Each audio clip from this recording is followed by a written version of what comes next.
अस्सलाम वालेकुम, मेरा नाम रमशा सुल्तान है। प्रॉफिट सीरीज में आज हम नूह अलैहिस्सलाम का वाकया सुनेंगे। नूह अलैहिस्सलाम अल्लाह के ऐसे पैगंबर थे जो तकरीबन 950 साल जिंदा रहे और अल्लाह की तरफ लोगों को दावत दी। अगर आपको प्रॉफिट सीरीज में इंटरेस्ट है तो प्लीज मेरे चैनल को सब्सक्राइब कर लीजिए। चलिए शुरू करते हैं with the real life story of prophet Nuh अलैहिस्सलाम।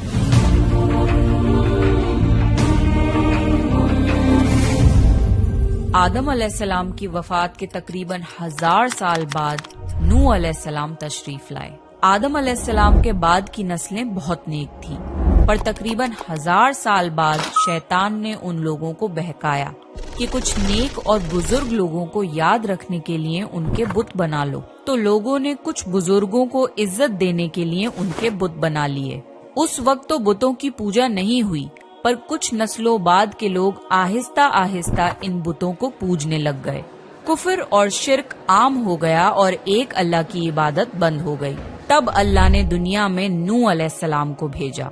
उस वक्त इंसानों की उम्रें ज्यादा होती थीं और नूह अलैहिस्सलाम की उम्र तकरीबन 950 साल थी। नूह अलैहिस्सलाम ने लोगों को अल्लाह की तरफ दावत दी। सूरह नूह में अल्लाह फरमाता है, यकीनन हमने नूह को उनकी कौम की तरफ भेजा कि अपनी कौम को डराओ और खबरदार कर दो, इससे पहले कि उनके पास दर्दनाक अजाब आए। नूह अलैहिस्सलाम ने अपनी कौम से फरमाया, ए मेरी कौम, मैं तुम्हें साफ साफ डराने वाला हूँ, तो तुम अल्लाह की इबादत करो और उससे डरा करो और मेरा कहना मानो, तो वो तुम्हारे गुनाह बख्श देगा। नूह अलैहिस्सलाम तबलीग के सिलसिले में बहुत मेहनत करते थे। दिन रात लोगों के घरों और इज्तिमात में जाकर उन्हें दावत देते थे। नूह अलैहिस्सलाम लोगों को प्राइवेटली और पब्लिकली समझाते, यहाँ तक कि उन्हें ये करते करते 950 साल गुजर गए, पर सिर्फ चंद लोगों के सिवा कोई ईमान नहीं लाया। नूह अलैहिस्सलाम की कौम उनका मजाक बनाती थी और कहती थी कि अगर तुम सच्चे हो तो जिस अजाब का तुम हमसे वादा करते हो उसको ले आओ। नूह अलैहिस्सलाम की कौम साल दर साल बुराई में आगे बढ़ती गई और नूह अलैहिस्सलाम को परेशान करती रही और कोई ईमान न लाया, सिर्फ कुछ लोगों को छोड़कर। फिर अल्लाह ने नूह अलैहिस्सलाम की तरफ वही की और फरमाया, आपकी कौम में से जो ईमान ला चुका है उनके सिवा अब कोई ईमान नहीं लाएगा, बस आप उनके कामों पर गमगीन ना हो। फिर जब अल्लाह ने वही कर दी और उन्हें बता दिया कि अब कोई ईमान नहीं लाएगा, तो वो नाउम्मीद हो गए और अपनी कौम के लिए बद्दुआ की कि ए मेरे परवरदिगार, तू किसी मुनकिर को रूह जमीन में जिंदा ना छोड़ और मोमिन मर्द और औरतों को बख्श दे। नूह अलैहिस्सलाम ने जब अल्लाह को पुकारा तो अल्लाह ने नूह अलैहिस्सलाम को एक बड़ी कश्ती बनाने की वही की, लेकिन नूह अलैहिस्सलाम नहीं जानते थे कि वो इतनी बड़ी कश्ती कैसे बनाएं। तो अल्लाह ने जिब्रील अलैहिस्सलाम को उनकी मदद के लिए भेजा। नूह अलैहिस्सलाम एक पहाड़ पे रहते थे। उनके आसपास दरख्त नहीं थे, ना ही पानी था। उन्होंने बहुत से दरख्त उगाए, फिर उनको काटा और पहाड़ पर बैठ के कश्ती तैयार करते रहे। लोग जब नूह अलैहिस्सलाम को कश्ती बनाते हुए देखते तो उनका बहुत मजाक बनाते और कहते, ये कैसा मजनून है जो पहाड़ पे कश्ती बना रहा है। धीरे धीरे बहुत मेहनत के बाद एक बहुत बड़ी कश्ती तैयार हो गई। एक जगह आता है कि नूह अलैहिस्सलाम ने ये कश्ती 100 साल में तैयार की। इस कश्ती की लंबाई 300 गज, ऊंचाई 30 गज और चौड़ाई 50 गज थी। एक अंदाजे के मुताबिक इस कश्ती की लंबाई 1 किलोमीटर से ज्यादा थी और गहराई 30 हाथ थी। ये कश्ती आम कश्तियों की तरह ऊपर से खुली हुई नहीं थी, बल्कि इसको जैसे नीचे से बंद किया गया था वैसे ही ऊपर से भी बंद किया गया था, ताकि ऊपर से जो बारिश बरसे वो उन्हें नुकसान ना दे। इस कश्ती के 3 फ्लोर्स थे और हर फ्लोर में एक दरवाजा था। अल्लाह ने नूह अलैहिस्सलाम को हुक्म दिया कि मोमिनों को और अपने घर वालों को और जमीन पर बसने वाले तमाम जानवरों का जोड़ा जोड़ा इस कश्ती में सवार कर लो। फिर अल्लाह ने आसमान और जमीन में से पानी खोल दिया और सैलाब आ गया।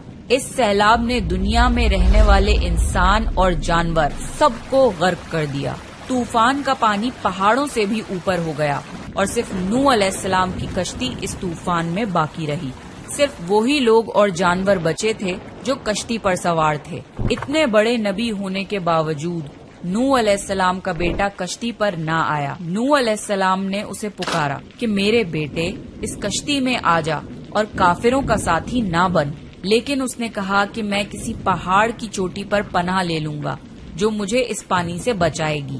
نوح علیہ السلام نے فرمایا کہ آج اللہ کے حکم سے کچھ بچنے والا نہیں مگر وہ ہی جس پہ اللہ رحم کرے۔ باپ اور بیٹے کے درمیان یہ گفتگو جاری تھی کہ ایک طوفانی موج نے ان کے بیٹے کو غرق کر دیا۔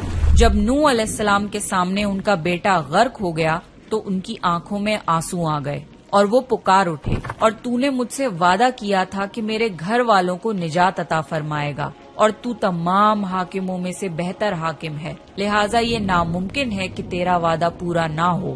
اللہ نے فرمایا، اے نوح، وہ تیرے اہل سے نہیں تھا کیونکہ وہ کافر تھا۔ کفر نسب کو ختم کر دیتا ہے۔ اللہ نے نوح علیہ السلام سے فرمایا کہ آپ ہرگز وہ چیز نہ مانگیں جس کا آپ کو علم نہیں۔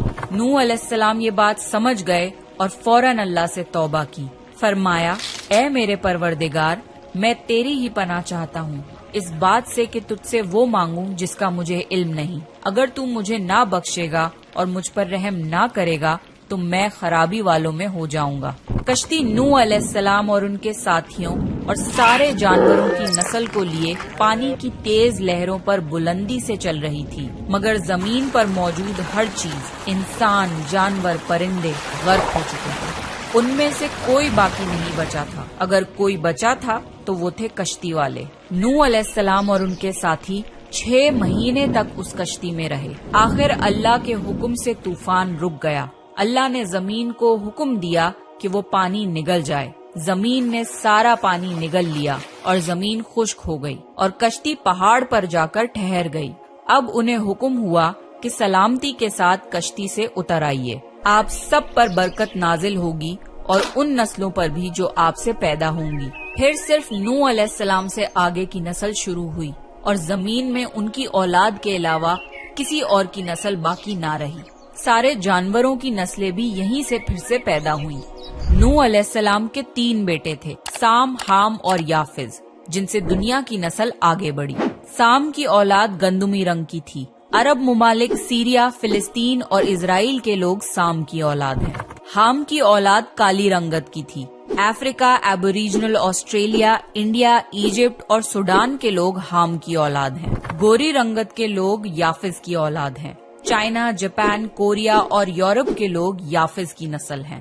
نوح علیہ السلام کا چوتھا بیٹا جو ایمان نہ لانے کی وجہ سے برباد کر دیا گیا تھا، اس کا نام کنان تھا اور اس سے کوئی نسل آگے نہیں بڑھی۔ قرآن میں اللہ نے فرمایا، اور ہمیں نوح نے پکارا تو دیکھ لو کہ ہم کیسی اچھی دعا قبول کرنے والے ہیں۔ ہم نے اسے اور اس کے فرما برداروں کو اس زبردست مصیبت سے بچا لیا اور اس کی اولاد ہم نے باقی رہنے والی بنا دی۔ طوفان کے بعد نوح علیہ السلام 350 سال زندہ رہے، پھر نوح علیہ السلام فوت ہو گئے۔ نوح علیہ السلام کی کشتی آج بھی موجود ہے۔ ریسرچرز نے ترکی میں اس کشتی کو ڈھونڈ لیا ہے۔ قرآن میں اللہ نے فرمایا، اور بے شک ہم نے اس واقعے کو نشانی بنا کے باقی رکھا، پس ہے کوئی نصیحت حاصل کرنے والا؟ لوگ سٹوریز کو تو ڈینائی کر سکتے ہیں پر ایویڈنسز کو ڈینائی نہیں کر سکتے۔ نوح علیہ السلام کی یہ کشتی ایک بہت بڑا ایویڈنس ہے اس پورے واقعے کا۔